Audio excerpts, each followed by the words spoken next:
محاولة تعطيل. بەرەبەیانی ڕۆژی دووشەمە سەرۆکوەزیری عێراق حەیدەر ئەلعەبادی دەستپێکردنی ئۆپراسیۆنی ڕزگارکردنی مووسڵی ڕاگەیاند. قريبا جدا بەم زوانە لە مووسڵ یەک دەگرین و ئاڵای سەرکەوتن هەڵدەدەین و هیچ جێگایەکی داعش نامێنێت لەنێو ئێمەدا لەنێو خێزانی عێراقی ڕاستەقینەکاندا. ئێمە دین ڕزگارتان بکەین لە تێوریستان و داعش. هەموو هەوڵەکان بۆ دواخستنی ڕزگارکردنی مووسڵ سەری نەگرد و هەروەکو ئەوانەی ڕەمادی، فەلوجە، تکریت و بێیجی و زۆر شاریتری عێراق.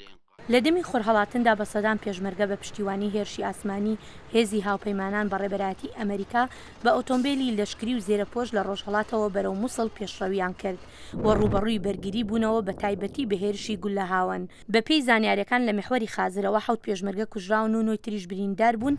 هەروەها هەتا ئامادەکردنی ئەم راپۆرتە هێزەکانی پێشمەرگە 9 گوندی دەوروبەری مووسڵیان گرتووە، لە ناویاندا شێخ ئەمیر، باسەخرە، بازگر، بەدەنەی گەورە، بەدەنەی بچووک، شاقۆڵی و کەبەرلی. ئاژانسی دەنگوباسی ئەنادۆڵی تورکیا ڕادەگەیەنێت هێزە کوردیەکان لە ئێستادا ڕێگای سەرەکی نێوان مووسڵ و شاری هەولێری پایتەختی هەرێمی کوردستانیان کۆنتڕۆڵ کردووە. شاری مووسڵ کە دووەمین گەورەترین شاری عێراقا لە ساڵی 2014 کەوتە ژێر دەستی داعش. ماوەیەکی کورت پاشکردنی مووسڵ ئەبوبەکر بەغدادی خەلافەتەکەی دەوڵەتی ئیسلامی ڕاگەیاند. هێرۆ زەنگەنە، دەنگی ئەمریکا.